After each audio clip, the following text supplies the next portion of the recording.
Council workshop at 7 p.m. Pledge allegiance. According, yes, please join me for the Pledge of Allegiance. Pledge allegiance To the flag of the United States of America and to the republic for which it stands, one nation, under God, indivisible, with liberty and justice for all. In accordance with Chapter 231 of the Public Laws of 1975, notice of this meeting was given by way of notice filed with the Star Gazette and/or Express Times, filed in the Municipal Clerk's Office, and posted in Belvedere Town Hall, 691 Water Street, Belvedere, New Jersey. This agenda is subject to last-minute additions and/or deletions by the Belvedere Town Council. Do we have any additions or deletions at this time to the Belvedere Town Council? If not, I have a couple changes. We are going to stay per the agenda up through the presentation by Susan. After that, if our town attorney is arrived by that time, we'll be going into an executive session to discuss a contract. Do I have anything else? I have a question. This Town of Belvedere, Warren County, New Jersey ordinance number that was just passed out, this isn't anything for tonight, is it?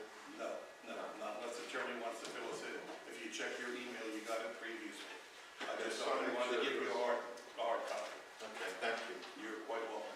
I'll put it to you this way. I'm comfortable in saying that no action needs to be taken. Thank you. That answer your question? Yes, thank you.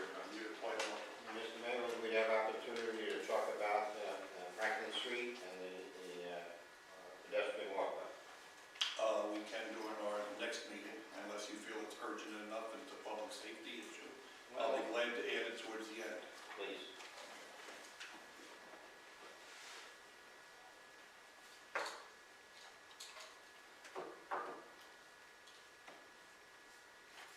Anything else, folks? Roll call, please. Mayor Kennedy, Here. Councilman McAteer, Here.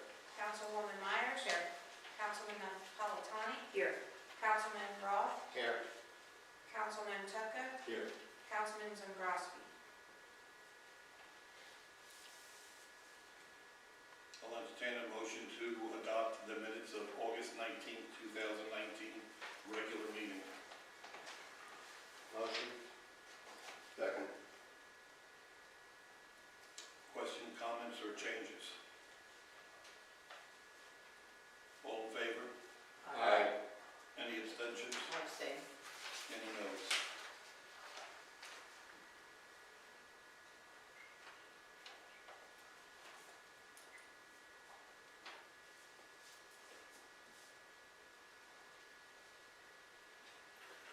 Ready?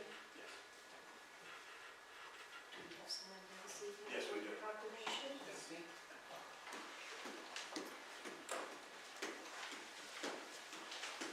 We are going to do a proclamation as we do every year for Constitution Week.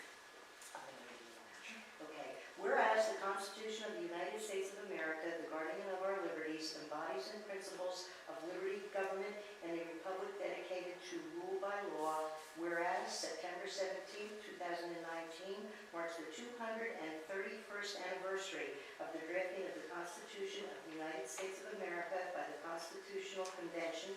And whereas it is fitting and proper to officially recognize this magnificent document and the anniversary of its creation. Whereas chapters of the National Society of the Daughters of the American Revolution all over the world are requesting proclamations and recognition of the Constitution of the United States of America. And whereas General William Maxwell chapter of the National Society of Daughters of the American Revolution was organized in Belvedere, Warren County, New Jersey on December the 21st, 1931.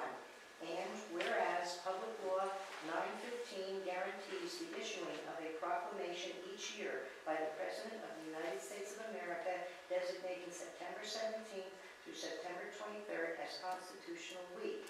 Now therefore be it proclaimed by the Mayor and Town Council of the Town of Belvedere that September 17th through September 23rd, 2019 be designated as Constitution Week.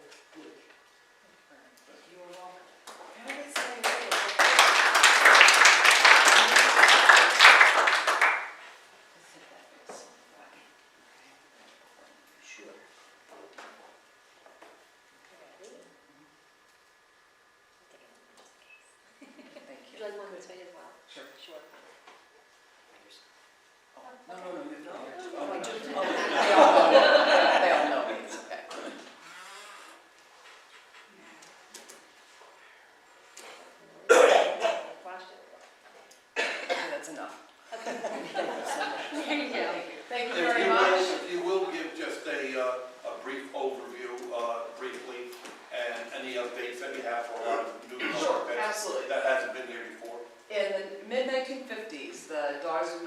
Revolution wanted somebody to recognize the signing of the Constitution 231 years ago.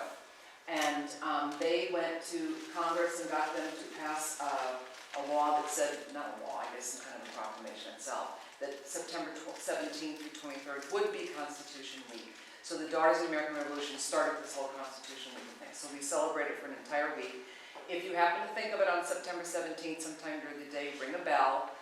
That's part of the little personal celebrations. You can ring a bell. If you are ever in the town of Washington, you can go to the Washington Public Library, and the chapter has a display there about Constitution Week. It'll be there the entire month of September. So it's about the 4 signers from New Jersey who signed the Constitution, and it's about the DAR and the local chapter.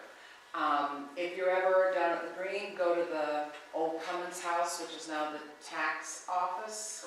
Correct. Next to the United Presbyterian Church, you'll see a plaque that was put on that building by my chapter a year or 2 ago, commemorating the relationship of DAR with that house. That house was designed and built by the great-grandnephew of our founder, of our namesake rather, General William Maxwell, who was the only brigadier general from New Jersey during the American Revolution. I have a favor. If you know of any other building around here that needs a plaque, I am looking for a building to put a plaque on. Okay. So if you could think of anything, I would really appreciate it, because I liked doing that. I think it's cool. So if you know of a property that's got some connection with the American Revolution that's in the county, I would be very appreciative of knowing about that. All right? Your pleasure. And that's it. Any questions? Okay, thank you very Thank you much. very Thank much. you. See you next year.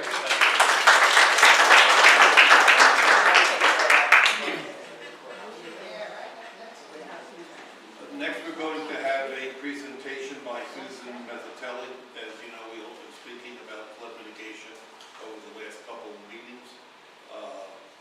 Susan's going to fill us in on some of that. Susan, go ahead and start, and let me know when you want the lights out. Sure. Thank you, by the way, Mayor and Council, for inviting me to your meeting, and thank you to all the residents who came tonight. So let me give you a little background on me. I actually am a flood mitigation consultant. I have been doing this for about 15 years. I work for different municipalities in New Jersey and Pennsylvania, and I basically apply for and work through the project management of FEMA mitigation grants, elevations, acquisitions, and with that also comes, I consult on floodplain ordinances with different municipalities. Yardley Borough, which is the community I actually live in, we have achieved CRS status, which is Community Rating System status, which is a discount system for flood insurance based on all of the good things you do in your community. I also help with flood insurance issues with residents, working with building departments, so I kind of cover the gamut of everything for the last 15 years, and I'm still learning every day, which is pretty amazing. So I just wanted to give you a little bit of background, and then I'll kind of take you through this whole process. And I'll tell you how I kind of got connected. I don't know if anybody knows this. We're by a resident who had reached out to someone I know who knew what I did in the Yardley Borough area and said, you know, is there anything you can do to help? So I kind of reached out to the municipality and kind of said, you know, I do this.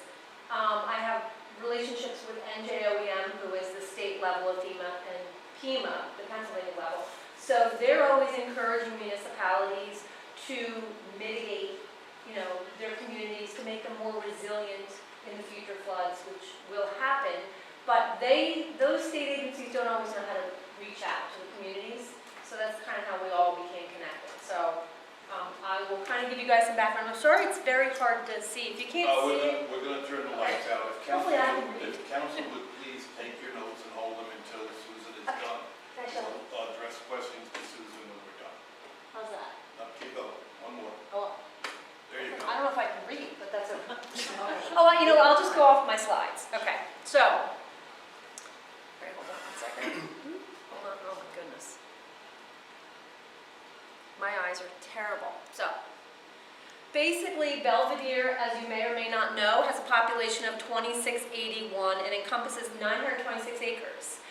There are 479 people in 105 acres located in the 1% or 100-year floodplain, which is considered the highest risk floodplain, which is 17.9% of your total population.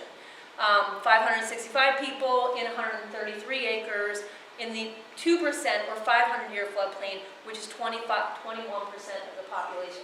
I was shocked to find out that Belvedere has the greatest proportion of the population located in the floodplain, which is collectively 40% of your population, which is a pretty big number. One second. Basically, base flood is, the 100-year flood is like the benchmark that FEMA and all the other regulatory agencies use, and they come up with a formula of how often they think you're going to flood. And it's kind of an interesting thing because you hear 100-year flood, oh, we shouldn't flood for 100 years. But what it really is what is the chance of flooding during the term of your mortgage? So 100%, 100-year flood would be a 26% chance of flooding in your 30-year term, which is pretty high. Then when you go back down to the 2%, it's basically a, what did I say? It's a 6% chance of flood. So it's a little bit less. So as you all know, whoever lives in the floodplain, those who, some may flood a little bit more, some may flood a little bit less. So to explain that, basically there are 102 NFIP policies in Belvedere right now. 66% are in the highest risk floodplain, which is the 100-year or the 1%. 179 flood claims have been filed, totaling over $2.5 million in flood claims in your community alone. There are 31 repetitive loss properties, 3 severe repetitive. I actually just found out today, on my way here, that that number is a little bit off. There's supposedly 40 homes on the RL list, but there's an NFIP list, and then there's also the hazard mitigation plan with the county. So, but it is probably closer to 40 homes. And if I'm correct, 1 home has been acquired for mitigation. So a severe repetitive loss. So there's 3 in the community. It should be down to 2 now because 1 was mitigated. It is a home that is covered by NFIP flood insurance and incurred flood damage. And it would have 4 or more separate flood claims in the amount of $5,000, totaling at least $20,000, or 2 separate claim payments, which basically exceed the market value of just the house, not the actual house and land. Then you get into repetitive loss, which is the majority, actually almost all the homes in Belvedere. That is also a home that has to be covered by NFIP flood insurance. Incurred flood damage claims on 2 occasions exceeding at least 25% of the value of the structure, or at the time of the second incident, this is also the policy would have, the flood policy would have ICC coverage. If you've all looked at your flood policies, there's a little line that says ICC, which is increased cost of compliance. It's an additional layer of protection that if you ever need to repair your home, you can seek it. But I think your ordinance needs to have that provision, and I don't believe that it does. I would need to check on that to be eligible for increased cost of compliance reimbursement. So, what can you do to make Belvedere more resilient? I've done a little bit of research up to this point, getting here, looking at the county hazard mitigation plan, which Belvedere is part of. I've looked at the township's flood ordinance, and the first thing I would suggest is seeking FEMA flood mitigation assistance program grant money. The second thing I would say is review and update the Belvedere floodplain ordinance.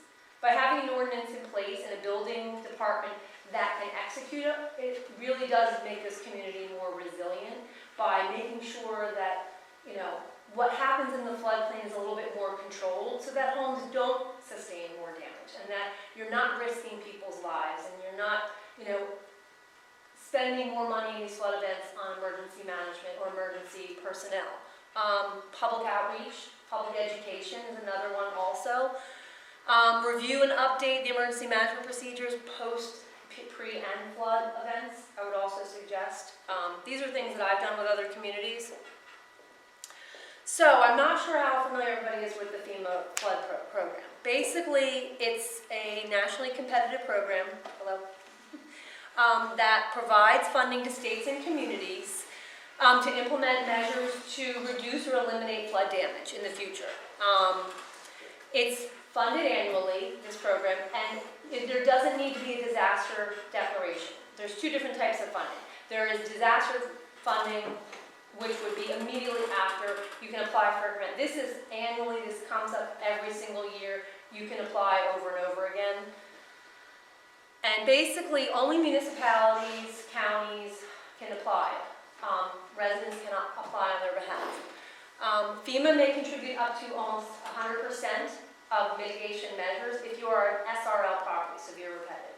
FEMA will contribute 90% with a 10% cost share if you are a repetitive loss property.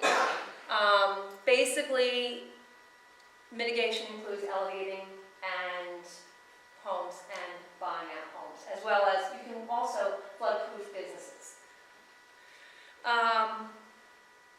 So basically, getting back to, there also, I wanted to mention, I was talking about ICC, there is a non-federal cost share, which can either be borne by the homeowner. I know in New Jersey there's also other funding sources that can be applied for to make up for that difference of the 10%. And I have to find out if you could backtrack, if the ordinance had a provision for increased costs of compliance or repetitive loss. You can also seek out increased costs of compliance money. So you can close that gap to make it a net zero elevation, basically. One of the communities I work with is Yardley Borough. I live around Yardley Borough in Lower Mayfield, but it's called Yardley. Yardley is a really amazing success story. The similarities between here and Belvedere are unbelievable. I heard that Belvedere is 1 square mile. Yardley Borough is also 1 square mile. Basically, it's bordered by the Delaware Canal and the Delaware River. 323 properties in the floodplain, 760 claims, over almost $25 million worth of flood claims played out since 1978. Yardley has actually removed 57 properties from the NFIP SRL list, basically through mitigation. Only 2 acquisitions, and the majority were all mitigated by elevating all of the homes. Yardley has received over $4.3 million in FEMA funds to mitigate in the years 2007, 9, 14, and 15. Yardley sustained 4 floods. I think Belvedere has also sustained damage in 4 floods. Correct. Yardley wants to continue their plan of mitigating till they can mitigate as many possible houses that they can. They are finding it's a great program. The residents are on board, the municipality is on board to do it. And as I was explaining before, we achieved CRS status, which is a program in connection with the NFIP. And it's basically to reward the communities that do all of these good things, good stewards of the floodplain, mitigating homes. And it's a point system that you accrue by giving all of your documentation to the NFIP, like elevation certificates showing homes that are elevated, showing all of the outreach, public outreach, stormwater management, and you get there will be a discount that will be awarded to the community that immediately comes off of every single person's flood insurance policy to help reward people because the policies are so high. Yardley Borough's at 5%, we'll be going to 10% in May of 2020. So for some people whose policies are $4,500 a year, it makes a difference who haven't been able to mitigate yet. This is just an example of what an elevation has looked like. It's the concrete bottom, the foundation with the flood vents, and then the house gets lifted. Yardley Borough has a freeboard allowance of 1.5 feet, so whatever the base flood is and your house gets elevated, it goes another 1.5 feet as a little bit of extra cushion. And that's my contact information. I think that the crux of this conversation is that Can you grab the lights? yeah, let's put the S.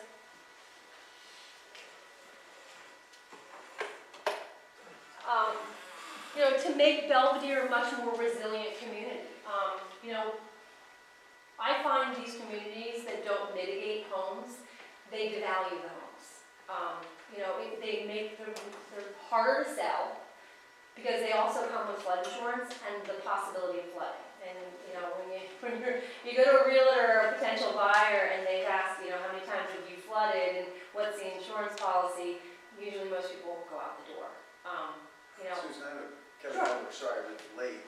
No, nice to meet you. Talked to this Sure. woman and emailed many times, but for those people that elevate and get that elevation certificate, they're now out of the flood zone. Does that mean they no longer have to get flood insurance? If it's a They save FEMA- that premium? if it's a FEMA-funded program, FEMA does require that flood insurance be held in perpetuity on the house. Okay. It is just. What's it do, does it do anything to the rate though? when you- Oh, it drops like $200 or $300 a year.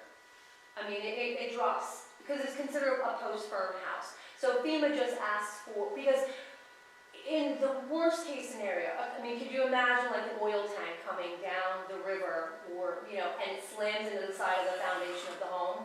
I mean, that is so unlikely, but I think FEMA's thinking ahead to say, what if that really did happen? And it put a hole in the side. That's what that flood insurance would cover. So you could get $250,000 worth of flood insurance for about $300 or $400 once you're elevated and you're considered a So post-firm house. you drop those from thousands of dollars of premiums to a few hundred. Thousands to a few hundred Oh, dollars. that's awesome. It is.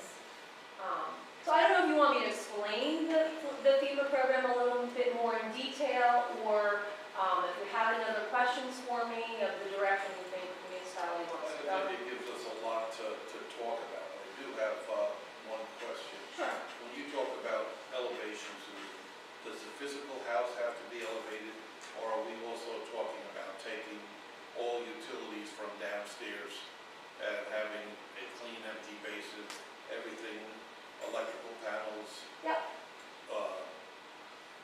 Water heaters, the home heater, everything is above that floodplain. Absolutely. Is that considered mitigation? Yes, the idea is to get everything up and above this magic thing called base flood elevation. And base flood elevation is basically the predicted level of where the flood water will come in your house. So if an engineer came out to your house today, was to do an elevation certificate, they take data from the closest water point, they take historical data, FEMA maps, and all of this determines what is called the base flood elevation. And I'm sorry, I should have done that. I could look up your base flood elevation here by your water. So if the point here on the flood map is 23, you know, the house closest to it would be 23, and then you measure wherever. So most people, and the best idea to know where your base flood is, if you have a basement and you had 1 foot of water on your first floor, let's take a 7-foot basement, 1 foot or 8 foot. So your house would need to go up a minimum of probably 8 feet, plus if you had a freeboard, and that would be all mechanical. So if you had mechanicals in your basement, the FEMA grants will pay for like a small utility room to be built on your house during this whole process, to move your water heater, your mechanicals, your washer, dryer, so that if and when the flood comes, which it will, you know, your flood vents get open and everything just goes in that space underneath and just comes back out, and all of your things are protected. And So again, back to my question, if a resident moves all their utilities out of the basement and up to that level, first floor, second floor, and it's above the water line that you're gonna give me later on when you go look, they then are out of the floodplain, no, correct? they're never out of the flood. Because they're gonna have structure, right, but the premiums will still go down. They'll go down a little tiny bit, a little bit, Okay. not significantly. Okay, so the significant change then comes from the elevating of the entire structure. Yep, the first floor of the structure. Like a basement is actually considered a first floor when you do an elevation certificate. So what happens in an elevation, so if you have a basement, your house basically gets lifted up off the basement, the basement gets filled in completely and then compacted down, and the new foundation is built up as high as the base flood needs to be, and then it becomes a finished concrete garage-like floor, basically.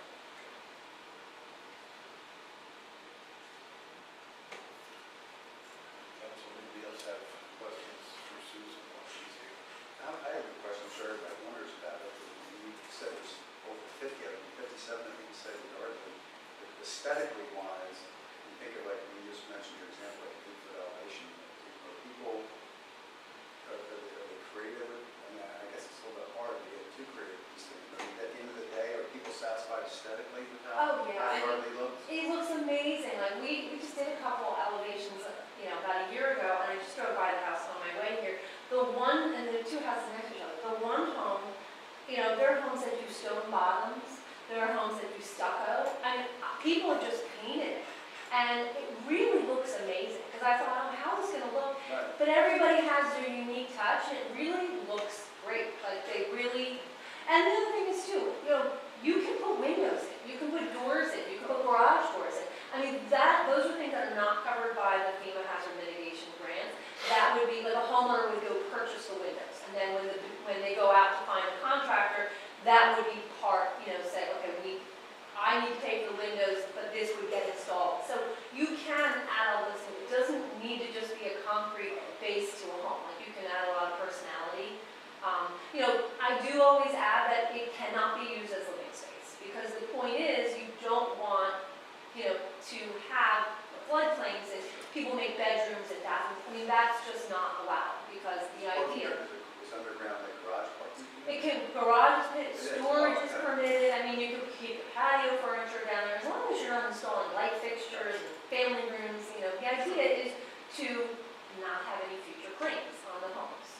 Well, the last question that I have, since you started the process with Yardley, and you've done a great job down there, because I've been watching a lot of it, how many homes do you feel did you actually lose or were taking down with T-Mobile Life? Did Yardley lose any homes at all? You mean through acquisition? Yes. Yes, Yardley actually had to acquire 2 homes.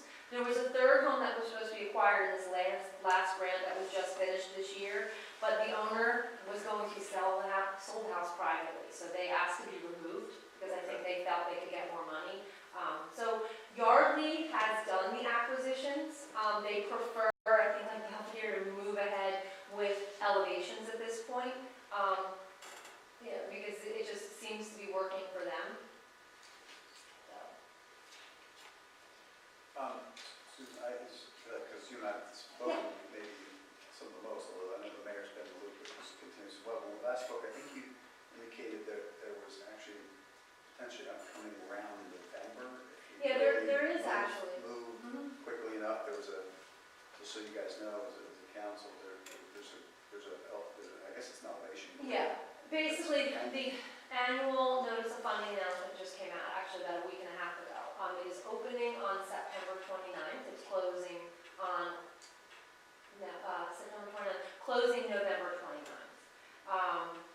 And you can submit an elevation application if you really wanted to. So can you go over maybe with the council, I know you were talking about, again, part of what you could potentially help us with as our consultant is, community outreach, getting contact letters and up on our website, we're trying to get a meeting here, see who's actually interested so we can get a head count on who would want to be in that round, all that stuff and how that works. Can you just Right, so what I've done in the past, and Yardley Borough is a great example, I've done an application for Upper Southampton, Pennsylvania, is you would basically have a community meeting, and you would invite everyone on the list of the 40 homes to come to the meeting, and I can go into more depth than this, because obviously there are a lot of people who are not here, and I would basically explain the grant program to each of the property owners.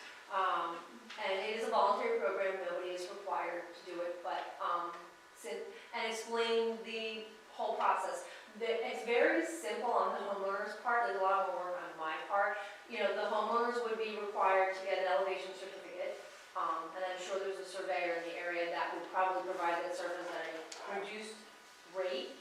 And I'm sure most people have elevation certificates, so it would be an elevation certificate on their part, giving me a copy of all of their flood claims. In Yardley Borough, to defer the cost from the municipality, we had a very small application fee that was asked of each homeowner to give to defer the cost of my time to spend on the application. And then once all that information is gathered from the homeowners, and I basically would explain the entire elevation process, and I can just quickly tell you here. So what happens is, once you have that meeting, then and I usually like people to sign on, because we don't have a lot of time. So I would need to come with forms and say, okay, you need to do this by a couple days.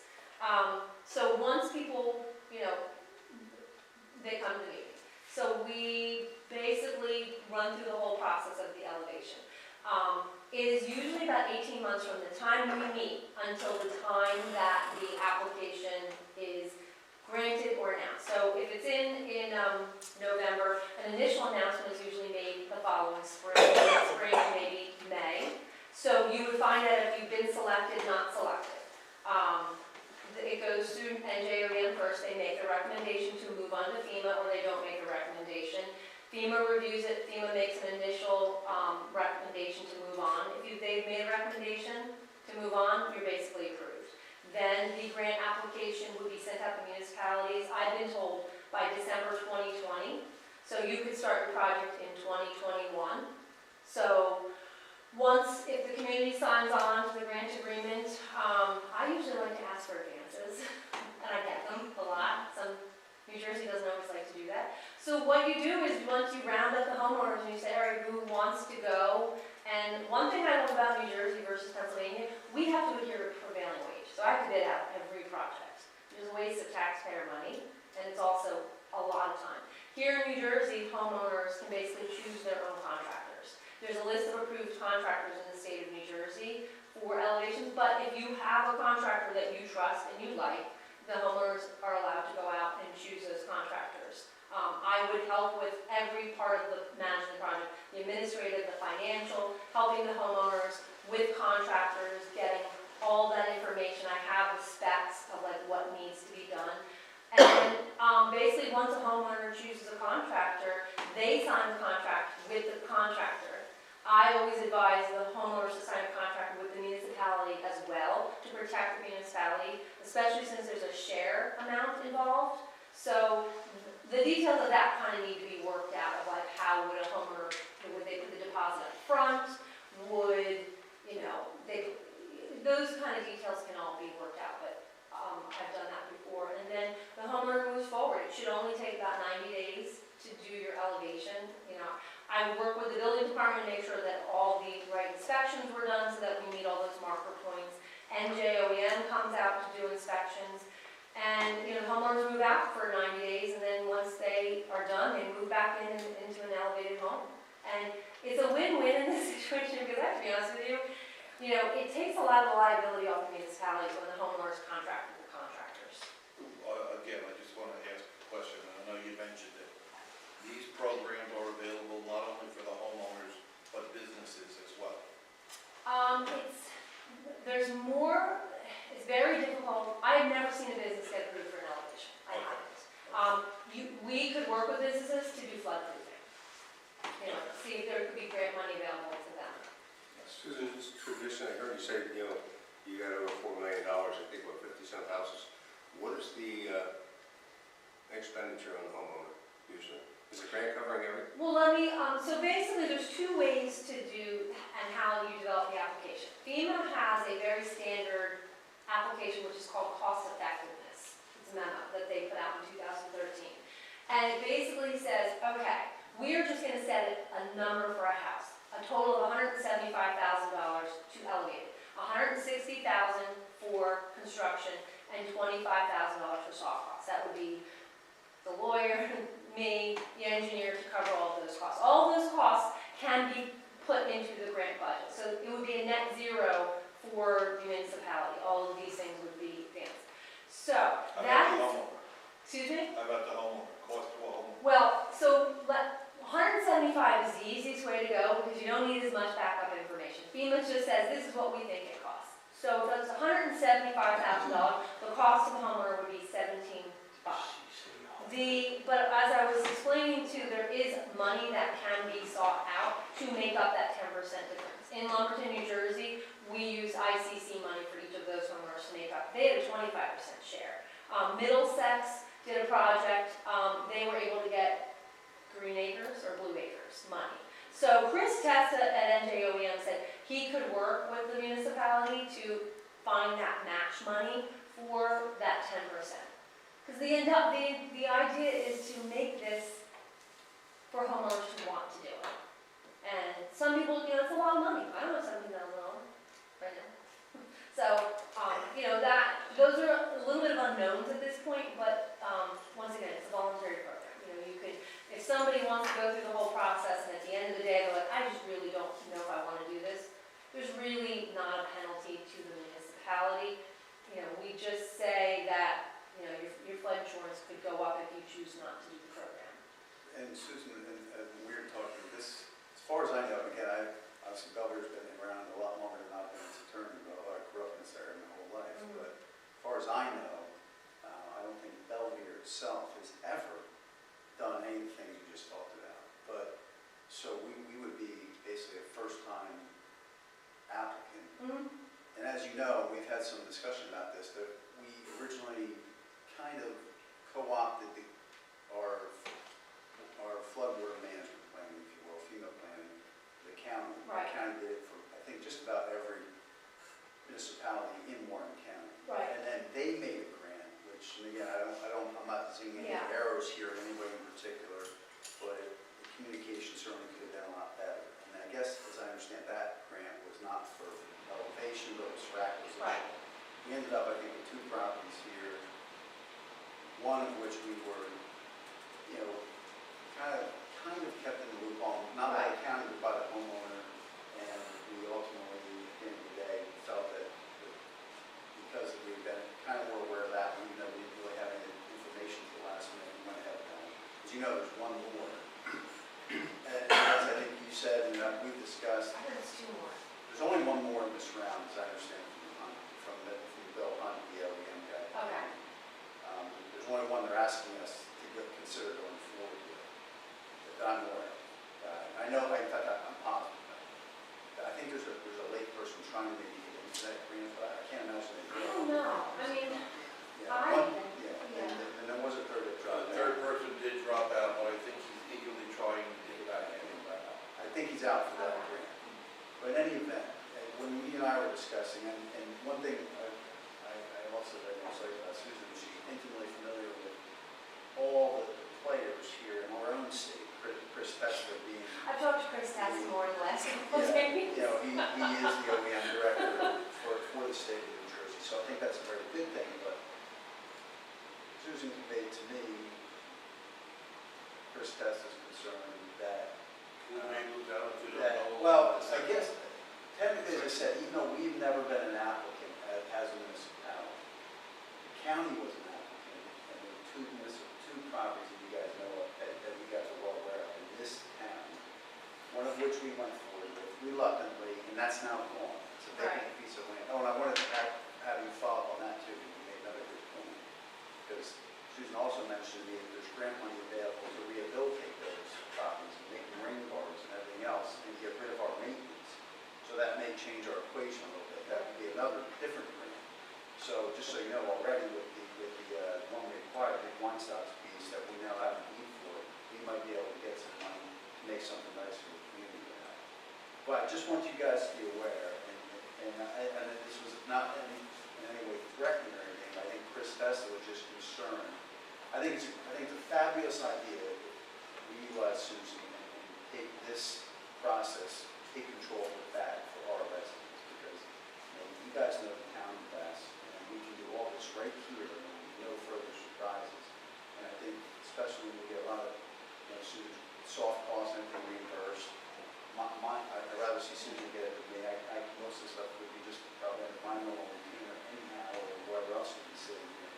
But just so you guys are aware, there is a concern that the only thing that might be a detriment to our own municipal application for elevation would be not going forward with the second acquisition. So I just want you guys to be aware of that. As you guys know, the county would like us to do it. The homeowner has certainly asked us to do it. We have not said a definite no. We haven't said yes. If you recall, I asked the county to send Mr. Hunt down here just to get some more information on that particular one. They declined on that. But I think we've actually gotten a lot of information. Susan has circulated it. Yeah. Susan, here's my, So just want you guys to be aware. Right, thanks. Kind of a separate issue. Thanks. And again, I'm only going to offer my personal opinion, not that of the council or the governing body or the town. First of all, it's nice that they're willing to give us money for a rain garden or something for one or possibly 2. Doesn't offset the taxes, I think. rain garden doesn't pay the tax, and, you know, and this is why, you know that I'm fully against it. Not necessarily with the second one totally, but moving forward to set a precedence, number one. And number two, we can't sustain 40 rain gardens in the town of Belmont. Well, If they Well, decide. and you don't want Water Street to be vacant. Exactly, so. I don't agree, I don't like It's acquisitions. a I know. historic Victorian town that absolutely everybody loves. And I think we just gotta go at this effort extremely hard, because what we decide here in the next month or two is gonna carry future councils and everybody forward on us. So we may have missed this one and possibly the second one. That's up to council to decide. We do have a very short consulting Well, we do, services we do. agreement. Yes. That Susan and I And asked her to get. I just wanted to add what Kevin I'm said. perfectly fine with that. And I kind of wanted to clarify, like, my conversation with Chris Testa. And I am a very honest person. Like, I like to come out and just be very honest with you. The way these grants work, and they're competitive, FEMA, the local, NJOEM, they don't want to be obligated money. Because whether or not Belvedere agreed to this acquisition, the county did on behalf of Belvedere. Somebody signed off on it. So money was taken away from another project to buy out 3 homes.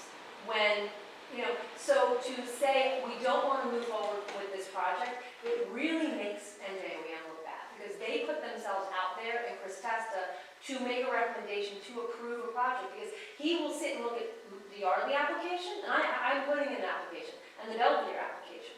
And they'll say, Belvedere we have a grant that's been sitting out here for 3 years, we've extended it 3 times, Belvedere, I cannot recommend it, I have to recommend Yardley. So I don't want to see Belvedere to engage in this process without strongly considering doing the acquisition, because I really don't know how much support Chris Testa can give you. And it's not, that he's trying to be a terrible person. He has a job to do, and I do understand. I go through this in Pennsylvania with FEMA as well. So I want to put Belvedere in the best possible position if this is the path that you want to take. I don't want to spend all this time spinning wheels. It's not going to happen forever. Understand Right, totally, and I want this council to understand. Chris Testa hadn't come to light until much later in this discussion. So the issue is not Chris Testa Yeah. from the state of New Jersey and FEMA. Actually, he has been very good to a couple of the residents answering Finally, we've questions. tracked it down, he's been And great at coming back, communicating he's been as well. terrific with Yes, us. The issue is with the county and the communication and then the way the whole process went down. And I I feel that more and more strongly because they've been invited here several times to come and discuss and help us solve this problem.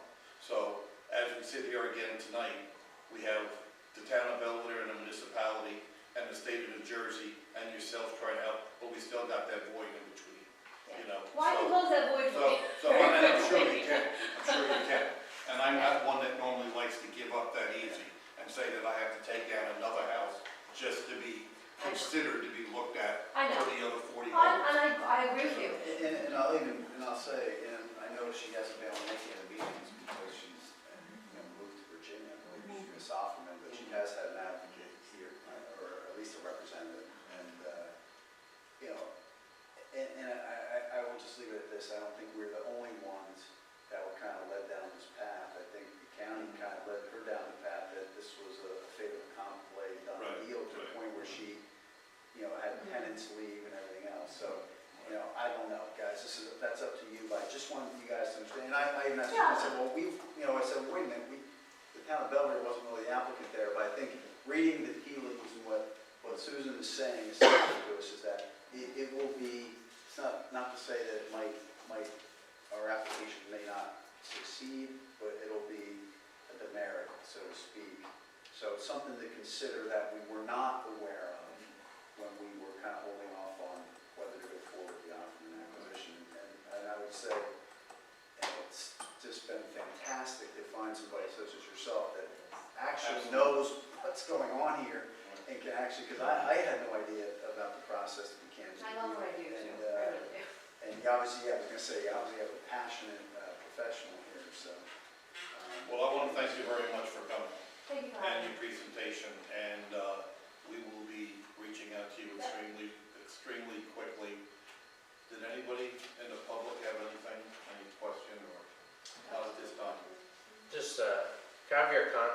information? Because I'm actually the third house that didn't make the round because I didn't get the notifications. Because I didn't send them certified mail, they sent regular mail. And Bill Hunt delivered them by hand Mhm. and left them on my Yeah. porch. And, you know. That was in Yeah, 2015. and if the township decides to move forward on this grant, we have to do it quickly. You know, letters would go out to everyone, however you find the most, Well, I'm a severe Yeah. repetitive loss. yes. You know, everyone would be notified very quickly to say, okay, whoever's interested, come, and then we have to make a decision of, because that's the other thing we were talking about today, about what would be that sweet spot of getting an application approved, because I'm having trouble in Yardley, and they're saying 1.3 million. So it's not if you can squeeze as many houses into 1.3 million, it would probably have to be done like a group one year, a group next year, a group next year, you know, basically based on Yeah, well, I wouldn't be interest. looking for elevation, I'd be looking for a buyout Well, because of the corner the that I'm at. municipality doesn't want to do a buyout, and I have to, I don't. Well, I'm really still gonna believe- have to pursue it with the state and the county, and talk, Bill Hunt. Are you in the application? I'm on the list, but the notifications, I didn't get the notifications. He's not on the list. So, while He's on my the house list, but it's is, not in this round. it's not on the FEMA list, it's on Right. the list, it's a severe repetitive loss house, but it's not in this round. But a severe repetitive loss house could be elevated. I'm not a big proponent of buyouts. I don't believe in ruining the landscape of a municipality. FEMA loves them because they're quick and they're easy. You know, but elevations bring so much more value to the community and to the value of the homes. And We would get to choose that, right? This grant would just be for elevation. it would just be elevations, because I believe from hearing all of you, you don't want to move forward No, with it's- acquisitions. Susan, timing wise, I just kind of chatted here with the mayor and whoever I could Yeah. whisper to closest here, but we'll try to take action later this evening. We have, after an executive session. After executive proposal. When would you need a decision on going forward, like to get this community meeting organized and get these notices out? I mean, I Sounds like think pretty you quick. have to meet by the end of this month. You know, I need enough time to pull an application together, so. Can you kind of authorize that tonight after you? I mean, I'd leave? say- Can we- Yeah, we have to have people signed on and ready by the middle of October. Because that will only leave me 6 weeks to do an application from scratch. So a community meeting like towards the latter part of this month? The latter part of this month, for anybody who may be interested, I can go more in detail. I have another PowerPoint, but you don't have to. And would you want that to be, would an evening meeting be available for those people? Yeah, of course, Okay. we could easily do an evening meeting, Okay. to explain. And that would all be part of what you're doing for us in the consultant? Yeah, absolutely. Okay. Councilwoman Napolitani is going to quickly check the calendar. We're going to see. It wouldn't have to be a council, that wouldn't have to be We'll make necessary. it- we'll do a special You meeting. can if you want. Yeah. No, we'll advertise, for sure. And that's part of the communication we'll have with you to make sure we get the proper Yeah. information out to everybody. And, you could send out a mailing to everybody, and I can actually come with the application documents for people. Do we need a regular meeting? Well, our next regular No, meeting there's is 5 September Mondays this 23rd. month, so we could So have we could Monday meet on the 30th. 30th. That could be a special meeting. Council, that was September 30th for everybody. That would be the 5th Monday of the month, week after our next meeting. Again, Susan's not, that is saying we have to have this as part of the public meeting, but we can certainly do it. Yeah, you don't have to, I mean, We could just we could have Susan say. The question is, October 30th gives you, September 30th November 30th. gives you the month of October. Is that enough time? Yeah, it's October and November. Right. Yeah. So maybe We could even theoretically, Mayor, appoint a subcommittee, so we wouldn't have to have an advertised meeting to be at that meeting with Susan. That's perfectly fine with So me. any two of us, that's just up to Would you guys. you like to do it, October 7th, the regular workshop, the next workshop meeting? On is that too October late? 7th. Separate meeting? October 30th, September 30th, does that work for everybody? And I can provide the town with a letter to send out to everyone explaining what it's about. We have the list because all Yeah. the homes, including this gentleman's, that are on our current plan. Yeah. Now, Susan, one other, again, to educate myself, so we have like a couple pages basically done here of the county plan. Yeah. Is there some formal like letter or process where we have to say, okay, guys, thank you, but from this point forward, will we stay part of that plan, or are we going situation where we're pursuing this grant and the county pursues something that we don't want them pursuing on behalf of the properties in the county? I mean, there has to be more communication between you and the community, and I'm happy to reach out So to it's Bill really just Hunt, comes because down you to- asked, do you have the grant application? You asked me to get the grant application. No, I mean, See, I don't understand like why they're doing things on your behalf without the municipality don't- signing off. I mean, right, you basically would send them a letter I to say, listen, the municipality is pursuing, the FEMA flood mitigation hazard grant. last time we heard from them was about 2015, that's literally what they told us. And again, and in fairness to these residents, and I do feel like it's kind of been the same thing, we literally were getting, they already had proposals from Right. contractors to knock the things down, and we don't even know what's going on. Yeah, and that's really, But there so needs we to be need a utilize meeting you of and minds. Chris Testa to make sure that we are controlling oh, absolutely. the process. Yeah, no, of they, development. and he knows, he's very aware of what's going on. I Okay. explained, I'm coming here tonight, and I said that Belvedere may intend on putting in, so he's aware of the intention at this point. And I think the county and Bill Hunt just kind of need to say, listen, you do what you do, finish up your part, Belvedere's got this now, September 30th, okay for everybody? Okay, 7 o'clock. Yeah, that's fine, September 30th. We'll send confirmation and And everything. you're gonna get us a form letter. I'm waiting letter to send out to the residents. Do you have that list of 40 people? I have it, if you don't. I know at one point it was on one of the lists I got, but if you want to. It was just by property, not by. Okay, I have all the If you others. would please copy me on Yeah. that, the 40 residents' names, addresses, and locations. Exactly. Great, Okay. I'll do that, I can do the mail. And then who would you like to be, would you want me to communicate with? Directly with Kevin, please. Okay, got it. Directly with Kevin right Do you now. guys want to do a subcommittee as well? Yes, well, And then I'll let you know. Okay. Yeah, Thank you very much for having me. I hope I didn't overwhelm you. Thank you very much. No, thank you. Thank you. Fabulous. Thank you. Thank you very Safe much. trip home. I need a motion and a second for Resolution R 2019-X50 to enter into executive session. Motion. Second.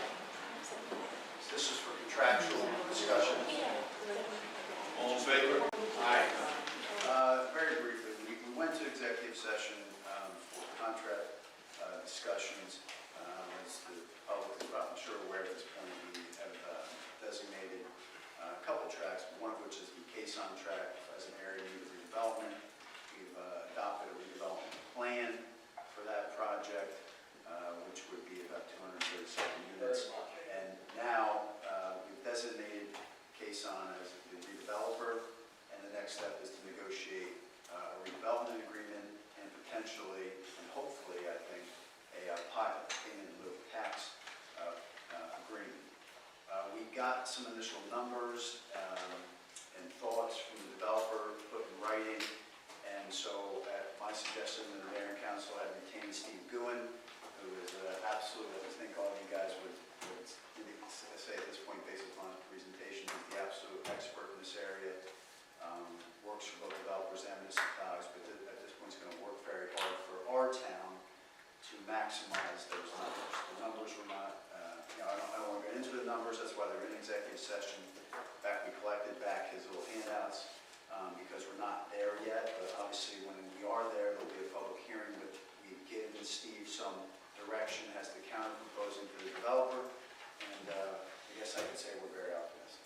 Yes, and just to reiterate the fact that the gentleman we hired, our professional Steve, we did not move forward earlier on this because we were insistent that Quezon put the money in escrow to cover the full cost of us hiring this professional.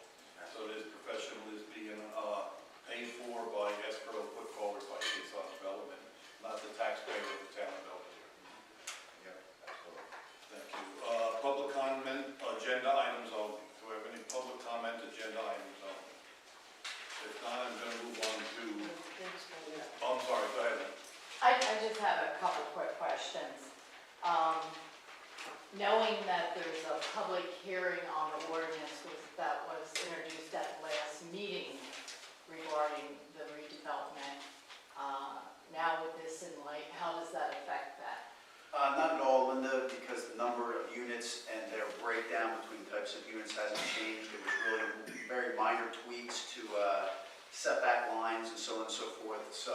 doesn't affect the numbers that our expert's gonna be working with. I think And- it's 237 and it's still 237. Because of the fact that at the planning board did not review that and still have not, how will that affect the public hearing on that ordinance? The redevelopment plan is a standalone amendment that the land use board will consider. They report back with any additional recommendations, and just like we did the first go around, ultimately at the end of the day, we can incorporate some of their changes or adopt it without any of their proposed changes. Even after your plan is still introduced for public hearing, you could do it after that if the planning board is still going to be meeting at the next planning board meeting? Well, we won't be To go over introducing that? a pilot or redevelopment agreement until well after that amendment is dealt with at the planning board. And, Yeah. and my last question is, since Steve Rosenberg is the planning board attorney, is that allowed by law to also be for council, the expert in this area, Joel? Oh, no, this is a different, Steve Gruenberg is our land use attorney, this is Steve Guen. Oh, okay. Different people. Okay, okay. Yes. All right, So the answer is we wouldn't do that. Judge. okay. All right, thank you. And correct me if I'm wrong, I don't think we would be doing much of anything before planning and zoning gives us back Oh, no. the information. Because I think that was basically your question. Correct. We're not gonna move forward Right, till we no. hear back from planning and zoning. Okay, so Yeah, we won't they probably do- possibly will not be having a meeting then until next month. Right. So you will not be doing the public hearing on that ordinance? Not No, unless- well, we introduced an ordinance to amend the redevelopment plan on first Right. reading here. That's been referred to the land use board. Which They they do haven't not. addressed it yet. Right. That's right. And so if your question is, will they have time to address it before we do any of this further redevelopment, the answer is yes. We won't have Steve going back here probably till, later October or November. It's gonna take a little time for him to negotiate, come back to us with numbers. So we will definitely have the land use board's comments back before we do anything else. That's okay, I don't like that song. Thank you. The line singing tonight. That's what everybody does say, they like that song. And then again, to make it real simple, Linda, even if we have to postpone the reading of the next reading of that ordinance until we hear back from planning and zoning, we're not gonna have a Yeah. second. So that is a possibility, you're saying? Absolutely, Oh, absolutely, okay, all right, absolutely. all right, thank you, You're Mayor quite and welcome. Council. I'm just curious, does anyone from the Board of Education ever communicate with the town council in regards, I'm curious if they are aware with this happening because of what they've done with the schools. They are extremely aware. Okay. I've actually met with them twice myself. I have invited them several times to come to council meetings. As many of us know, the school district has their agenda. And, But let me also say, and again, I don't want to get into specifics at this point because we're still trying to, maximize our leverage for our expert and so on and so forth. But I can tell you that, the impact on the school is certainly going to be addressed. It's considered in the numbers, and it will be able to be considered on a going forward basis if this agreement is implemented by each and every council going down the line on an annual basis to make sure that, the reasonable cost of the school for this project will be covered. So I don't want to go beyond that, but it's definitely not being just a 900-pound elephant in the room not being spoken about. It is. any other public comment? Now, we're gonna move on to correspondence. The only correspondence we have of importance right now is the Lions Club would like approval for the request for their Halloween parade. Can I entertain a motion and a second? Motion. Second. Any questions or comments? And their parade is scheduled for October 24th, 2019 at 7 p.m. 23rd. I have 24th. Rain days. Rain days.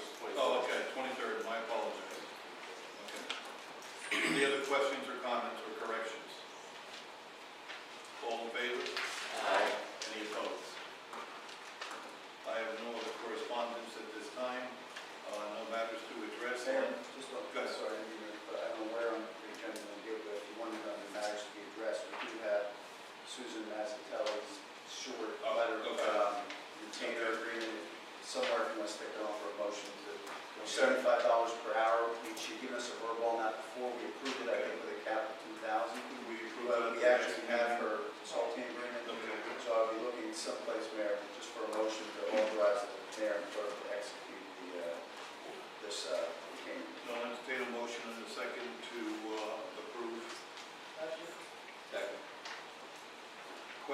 comments? What was the cap on that? I think 2,000. I don't know, maybe I'm on my close to. I believe it was 15. Whatever it was, it's in the minutes. Right. Yeah, whatever the minutes reflect. Oh, maybe it was 20 hours at $75 an hour. Yes, and I believe it was 15. Any other questions or comments? Roll call. Kathy.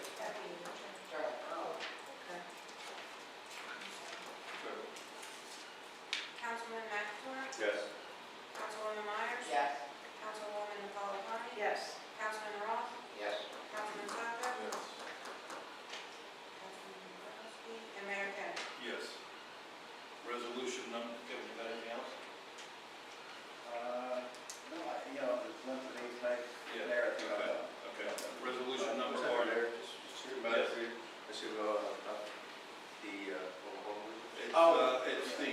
It's a workshop, okay. you could definitely discuss it, and Councilman. No, I see it came back, I think it's outstanding. Yeah, I well- fixed it the way, I think the land use board wanted, we put back in the definition and we removed everything but mobile homes and travel trailers. In other words, both things and everything else are out. I think we took in your comments, Charlie, which were the only ones I received.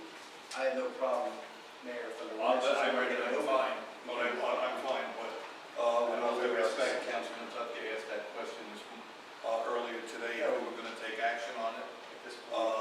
We can actually table it for the next meeting, or if you'd like to have a discussion. Yeah, I think that'd be a good idea. Do you have a That's copy? why I asked. Yeah, I know it was Yeah. last minute because honestly, I think I just got Steve. You did get it by email, correct? Yeah, I know, but there's nothing on the agenda to let people know that. Right. Can I have somebody that asks me that? Right, right. At this time, at this point, we've had so much time, go to the next meeting. Yeah, it's over. Okay. Next meeting. Thank you. You're gonna like, come back. Resolution number R 2019-X49, a resolution to refund a sewer overpayment on block 51, lot 1.33. Motion. Questions or comments? Roll call. Councilman McAvoy, Yes. Councilwoman Myers, Yes. Councilwoman Napolitani, Yes. Councilman Roth, Yes. Councilman Tucker, Councilman Wozzachowski, Mayor Kennedy. Yes. I'll entertain a motion and a second authorization to pay the purchase orders. I make a motion to pay the bills as presented. I'll second that. The only question I had on was the Amazon bill, was quite a mix, because, I'm thinking the police department, a lot of that stuff was trinkets or stuff for the police department. The little things they sell, the little balls and candy and all that, National Night Out focus. Yeah. National Night Out. Okay. Any other questions or comments on the bill? Yeah, I have a question. Police department, their contract, reimbursement for schooling, Yes. when did that actually start? As far That as contract was retroactive to the start of the year. January 1st. 19, January 1st. 19? So in other words, the reason I'm asking is, then any classes they take 2019 would be reimbursed? They get the appropriate grade. I think there's some Be- requirements. And this There's a individual cap. got straight A's. Right. And the reason I'm asking is, within the, what do you call it, the billing that was submitted by the individual, even though the letter is dated July 14th, 2019, the class was actually taken October 29th through December 23 of 2018. Would that qualify? No, I don't believe so, because the contracts were started in January 9th, right? Or we were a year overdue in negotiations. Did their previous That might, contract it might have be an 18. education? Yeah, I'll have to check. I thought it Is it started. under his name? Well, we, Yes. Yeah. there, I think there was nearly a year probably where they were working without a contract, so 18 might be the first year. I think it was, I may have misspoken, so I think it's 18 and it's a 4-year agreement that takes us through 22, yeah. and their reimbursement, I believe, So that will be eligible. Walt is only 50%, and I believe there's a requirement that. Present contract is January 1st, 2018 through 20, so it is covered. The total was 96. So you're you're right, He's Paul, asking for we 4 didn't days. approve it. By the time we approved it, I think it may have been Exactly. this It year. was 19. But it was, That's good. the contract goes back to the date of expiration of the last contract, so it actually went from January 1. There you go. Anything else? Roll call. Councilman McIntyre? Yes. Councilwoman Myers? Yes. Councilwoman Napolitani? Yes. Councilman Roth? Yes. Councilman Tucker? Abstain. Councilman Zagorowski? Mayor Kennedy? Yes. Okay, second public comment. Anybody? Linda, go ahead, start. Mine's real quick. I noticed that townwide yard sale signs are not up yet. Are we doing the full townwide? And are you also doing the spaces in the park? Question is yes, yes, and yes. Thank you. Becky has the info when to put the signs up and contact Jason, correct? The signs are actually with Pete right now. I should have them back Thursday. All right, thank And then you. it'll be going. And the environmental commission will be doing the spaces same as they did during the spring. Terrific, thank you. My pleasure. Sharon? Good evening, everybody. Now that I've waited all this time. You know, when you have money, just raise your hand, and I'll put you right in Always the, go first. I'll put you right in the beginning of the meeting. I almost left. Oh, man. However, I do have a check for you tonight. As you know, you've been a member of the Public Alliance Insurance Coverage Fund for several years. And they have canceled out years 2001, 2, 8, 9, and 10. And I have a check for you tonight for $7,682 as a return of surplus. All right. Thank you. That's made out to who? It's made out to Can't be using this budget, okay, nice. But she's not here, so I can give it to you. Great job, Sharon. Great job, David. Thank you. Good, thank you. 7,682. No cents. Very nice. Thank you, thank you. Donna, how are you? Great, how are you? I'm doing wonderful. That's great. Question. Hope Township passed a resolution in packet, sent it to every municipality in Warren County dealing with the negative impact that if the warehouses go in White Township, it would be a negative impact on every municipality in Warren County. And they, in that resolution, I believe they asked every municipality to deal with it, you know, say something about it, maybe pass a resolution and send it to freeholders and White Township. Any thoughts? Well, I think, I know this was discussed at some length at the last meeting, but I think from our perspective, number one, there's been no formal application. There hasn't even been a concept plan submitted, as I understand it. There's a lot of rumors about how big or how small this project can be, and I think the general consensus and kind of my legal recommendation, frankly, was, you know, I kind of flipped it and looked at it from the other perspective. If I were White Township, and this is a White Township application, or if this was a Belvedere application, would I necessarily want, you know, a township, 3 townships away, like Hope, interfering with our legislative agenda before we've even seen anything? So I kind of felt it was premature and a little bit kind of stepping on a good neighbor's toes.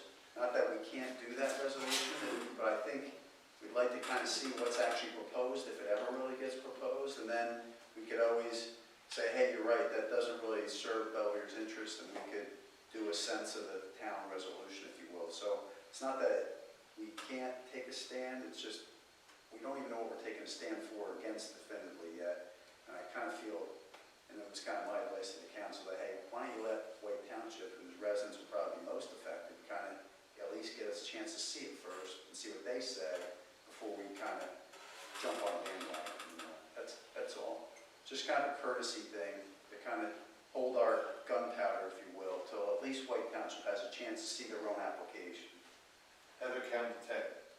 No? Count to 10. Count to 10. Great. Take it a breath, my dear. Take a breath and count to 10. Donna, while Heather is getting her breath again, give me a rough overview of what Mayor Kim resolution. What was his resolution defining? What, in the And whole? hope, other than the mayor not wanting trucks coming through and shaking their historic buildings and whatnot, what was the preference of his resolution? The resolution, I believe, is saying that it was going to negatively impact everybody in Warren County because 519 is a county road and it'll have to be dealt with from now until perpetuity, well, whenever it goes in. And it's going to be an extremely expensive thing. And that therefore, your taxes, your county taxes are going to be going up quite drastically. That was one of the things. And yes, the buildings and all that stuff. What else did they give us? I think that was the major thing, you know, and they thought it wasn't good for the environment, blah, blah, blah, but they felt that they don't want to step on White Township's toes either. But when there's a possibility that their residents are going to be, you know, negatively impacted by all the traffic and all of that stuff, then they think they have the right to say, yo, we have a right to not want all of this stuff coming through our municipality. Sure, they're the main 519 corridor. Yeah, I understand. but there's taxes, the whole bit. I don't know if you're at those meetings, I forgot one other thing I would add to what I said before. Right. Is also, I happened to have dinner with Jim Kern, our newest freeholder, prior to our last meeting. Right. And Jim had told me, and I believe they've since done that because they've had a meeting with freeholders, that they were actually also concerned, not that we're not concerned, but Right. everybody kind of wants to see what Where are is the freely facts. concerned? So the county freeholders, in cooperation with the Highlands Council, have gotten several million, well, I'm not going to say exactly what the number is, but I think it's a very large grant to do a study through the Highlands Council of this proposal. So again, we're trying to see, you know, what exactly are we talking about before we put something in writing. And the other thing, I think somebody, you know, there's so many rumors. Somebody said that the railroad tracks, which actually come right in here to Belvedere, could potentially be bringing in things to that property because it goes right through the back of that property. Right. I don't know. You know, nobody knows. There's been no traffic studies as to which way they'd go. I mean, conceivably, they could require everybody to go out through Port Lopatcon and out to 78. I don't know, you know, Right. and nobody does. So it's just a situation, in my view, it just seems to be very premature to be knee-jerk opposed to anything when, you know, and maybe let's wait and see what some of these other studies look like first. Yeah. I mean, you're talking about a project that, if it's anywhere close to the size people are speculating about, that's a months-long land use project with DOT studies and environmental study, all the things you're talking about that were in that resolution. Well, they're actually going to be prepared and they're going to be operable to, I know all the advocacy groups, they'll be circulated here. We may be close enough as a town that would actually get formal notice and have a chance to appear at a meeting. And if we do wanted to object, we could actually go on the record at that point. Right. Yeah, So nobody. So we're not saying no, we just Right, let's see what happens. yeah. Right. I mean, I'm always as proactive as possible, but I worry about officially doing things. Till we at least see what we're. Well, legally wise and liable wise, speaking out because it doesn't pertain to the municipality of Belvedere. I mean, it's great that other people want to speak out about it, but I don't want to go against verbiage and what we may say and what we do against Jandal or their team. But again, my passion, my sympathy is there with you guys 100%. Nobody likes the beauty more than I am, or than I do. But I'm just not willing. As I told the gentleman, I had a conversation. Believe it or not, a guy grabbed me at Victorian Days yesterday. Why, I was on my way to go to a wedding, you know, right at the community center table there, sitting, said, oh, well, I hear you're against this, and I said, whoa, whoa, whoa. Well, and trust me, I was late, I wasn't in the mood. And I said, I haven't taken a position on this yet, you know. I never said yes, I never said no. Nor do we as a council. No, no. Exactly, and I'm not gonna speak now, and, you know, I told him, I said, listen, you know, I appreciate the fact you got 2,000, 3,000, 8,000, so I'll bring 2,000 people there. I said, go right ahead. I said, what is 2,000 signatures gonna do for you? And I know people have different ideas and thoughts about it, but, you know, the question I asked is, what is 2,000 signatures gonna do to change Mr. Jandel's mind? You know, what's it gonna do to change his mind? Has anybody sat and talked to him, come up with an alternate plan or discuss? So that's why I can't take a position on it right now. Heather, did you want? I think one things we were curious about, the water supply, the location of Belvedere's water supply Right. and the vicinity. Water supply meeting. Our feeding town, that- your getting water, our water supply. Our water pressure going down in order to give them Oh, water. no. at the facility? No, You're talking about but contaminants future possible and the contaminants. Delaware Yeah, River? Where's our water? our water. Oh, well, our water is New Jersey American water. Yeah. But where does Okay, it come but- from? What reservoir? Well, they have wells and alternate wells that they utilize. But do we know where, It's still part of the main well is for, they use for Belvedere? Are you thinking our water supply? There was a would be woman at one of depleted? the meetings that because had of the worked in the facility? system in regards to contamination, and she Right. said you don't have a clue the extent of the damage if there's ever any leakage or contaminants. I'm just curious. On their property? Well, Just in property in general, Yeah, for yeah. well, especially with well water, or, like, I was curious, because with where the sewer system is that, I don't know where our water supply is. And they also, you know, they're gonna be there may be much earth movement, you know, because these things are massive. You know, that you guys, I think the conversation that you have in here briefly, and I don't want to keep everybody here Right. late, but it's nice to hear you to speak about this, because A, you're speaking about it calmly, and you're speaking about it with a little bit of common sense. So a lot of the stuff you just told us, you gotta realize, this has not even been approved yet, it's not even a proposal. No. You know, so. But it is a you gotta- conceptual but- plan. I understand. And the thing that angers me, not you guys, what Yeah. angers me is that we're Yeah. being told, yeah, it's not been through yet, it's not, but this is a conceptual plan Yeah, only, is right. that conceptual plan's out on the market. Yeah. It's literally out on the market already, so for them to tell us it's not approved, it's not in the process, but then we found out there was some groundbreaking ready, they've already done testing of the dirt in the ground. Right. Something feels like something's happening, and even though we're all voicing in opposition and inquiring to be a part of this, and that, we feel like something's being done I mean, behind our backs. I've done a fair amount of commercial transaction work on some relatively big projects, and, you know, what's probably going on in terms of anything on the ground right now is due diligence. I'm sure they're doing their own hydrology studies, I'm sure they're doing their own, you know, there's a lot of limestone down here through the valley, there's probably a lot of geological testing for limestone and other carbon.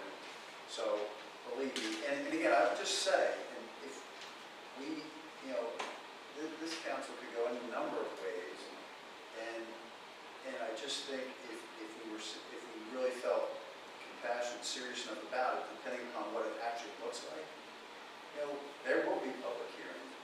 Belvedere could send representatives. We could have an engineer file a report and actually take the status of an objector. That's where you get where the rubber meets the road. And again, it's not to say that we can't do a sense of the council resolution at the appropriate point, but I mean, there are things we could theoretically do much beyond that. And I just, as I said, I think it's good to kind of slow walk that until we see what's going on. No, I'm going to tell you the same thing. I know council is probably not going to be happy I said this. But my conversation yesterday with the gentleman in the park, I said, I want to hear what the Belvedere residents have to say. I've spoken to you many times about it. You know, Donna maybe many times. Donna maybe once, you know, and a couple other people. It's not that I don't appreciate the other 2,000, 3,000, 4,000 signatures, but we govern the municipality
issue and not the school board issue, and referred it to Councilman Tucker and myself. The citizen then wrote a letter to the mayor and copied me, expressing the concerns. At that point, both the mayor and I simultaneously, jointly and independently, met with the chief of police. I believe you spoke with council. I spoke with our insurance consultant just to get a good sense of what could or could not be done. And we also talked to Paul Sturbridge to get his point of view on all of that. What has come about as of today, as I see it, is we now have cones along the street and no parking along Franklin and going up to 4th Street, all the way down to 4th Street. And the reason I didn't want to wait for the next meeting is simply this. In talking to Paul Sturbridge, he did do some research about the dot requirements regarding pedestrian walkways. And it would seem, based on their requirements, that what we have now is not in compliance with dot code. So I'll just quickly read it to you. It says, on all highways where there are no sidewalks or paths provided for pedestrian use, pedestrians shall, when practical, walk only on the extreme left side of the roadway or its shoulder facing approaching traffic. And so the situation we now have on Franklin Street, it's a two-way street. And so you will have most of your students in the morning walking down the street towards the high school or towards the school, which means they are facing oncoming traffic coming to school. So it'll be okay in the morning. But in the afternoon, when they're released, it's reversed. Because now they're walking back away from the school, walking up the street, and now they're walking with the back to traffic, being in violation. And while we can talk a lot more about different things, and I think we should, I think an immediate solution that I would recommend is that we take the signs that we use at 3rd Street to make it one way, and roll them out on the corner of Franklin and Oxford to stop the flow of traffic going up the street in the afternoon for the 2 blocks up to the quarry, and make it one way going out, or coming in towards the school. And that would then allow them to be walking against the traffic in both directions if we do compliance. Would it be a full-time one-way or just one way during the? Just one way in the afternoon, just roll it out in the afternoon. What they used to do at 3rd Street in the morning, in the morning they would put the one-way sign on, and they take it down at 3 o'clock after the school. So what they would do, We were in an ordinance for that. in the morning here, they would. The morning would be. I understand. Well, my question, so it would be a temporary one-way, basically, afternoons, Monday through Friday. Well, listen, if there's a consensus on the council for that, what we could do is we could entertain a motion by title only to introduce an ordinance to make Franklin Street one-way, Monday through Friday, between the hours of what, 3 and 5, or 3 and 6? Charlie, what's your? Is that up to or we can wait for the next time too, that's fine, I'm saying, but it would take an ordinance, because we have a vehicles and traffic ordinance, and to be enforceable, even that temporary sign, we would need to do an ordinance. Well, it's just a matter of how fast you want to act. Yeah, I know that. Now, we can get into more detail for the next meeting, but I need to bring it up that we now are.